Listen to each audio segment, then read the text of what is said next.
Aliás, hoje, eu acho que eu não me lembro, nesse século ou na Nova República, de ter um relatório tão duro contra o chefe do Ministério Público. Né? A palavra-chave, a gente até escreveu uma reportagem sobre isso hoje, era de uma omissão total, né? Que é o sentimento que muitos setores da sociedade brasileira têm, não necessariamente os bolsonaristas, em relação à atuação do Gonê nesse caso, ou à não atuação do Gonê nesse caso.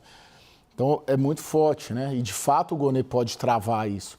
Mas eu me referi ao próprio Supremo entender, a partir do que a Polícia Federal trouxer, ou mesmo a delação do Vorcaro, que seria o caso de autorizar a investigação. Não significa afastar, né? Mas significa autorizar. Aliás, né, doutor, o próprio presidente Lula tem defendido isso em relação ao Dias Toffoli e vem tendo um debate também em relação ao ministro Alexandre sobre essa possibilidade, né?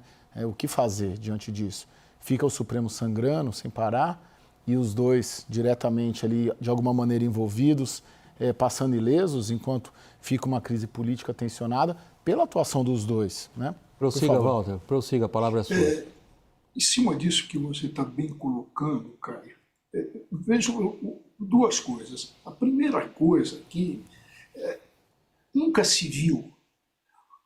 Os ministros começaram a apertar o presidente Fachin, que estava em silêncio. Começou a ser pressionado a soltar uma nota, a se pronunciar, o que foi um desastre também a nota dele, né? Depois a gente pode até falar. Mas o que eu vejo aí é um ministro decano. Bom, que ele é destemperado, acho que até a caneta dele sabe. Mas a primeira vez que eu vejo ameaça, não foi só o direito de espernear, como eu disse anteriormente, foi ameaça. O Gilmar Mendes ameaçou. O que o Joaquim Barbosa deve ter pensado? Olha, eu tenho razão quando falo aí dos capangas dele. Ele ameaçou. E ameaçou de processo. Ameaçou de processo, quando ele nem é titular de ação penal, ele é um julgador. Aí, com o seu caradurismo habitual e sem corar as faces, sem ficar vermelho de vergonha, o Dias Toffoli propõe até uma cassação política, perda de direitos políticos. E é uma ameaça barata, é uma ameaça que tecnicamente, juridicamente, é uma ameaça sem nenhum fundamento, sem nenhum propósito.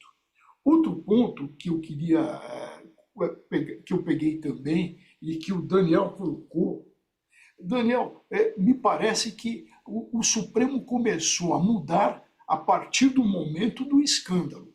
Então, a testemunha que antes tinha que comparecer e tinha que falar e era advertida, mas ela podia calar se envolvesse alguma coisa com relação a ela. Então, é o direito de silêncio, de não se autoacusar. Por isso é que ia. Então se brecou isso. O que nós vimos nessa CPI do crime organizado, também já vimos antes no INSS, é uma intromissão do Supremo. Então, muda a tendência e, de repente, o Supremo esquece, faz tábula rasa, faz esquecimento da autonomia, independência e, evidentemente, separação dos poderes. Vejam, o Supremo está num caminho em que eu vejo isso, e li muito, e o William conhece bem, e vocês também, evidentemente. O que a máfia faz quando é apertada? Ameaça, cai para o campo da intimidação. Verificar isso por um decano do Supremo, pelo Toffoli, não um bobinho, um ignorante jurídico e enlameado por todo o corpo e com a toga também, mas de um Gilmar Mendes, um sujeito que tem titulação, um sujeito que conhece o direito, se perde, mostra um desequilíbrio e sai para ameaça. Ora, será que esse embate, como reagiria, como deve estar analisando as torcidas organizadas de futebol? Não está igual?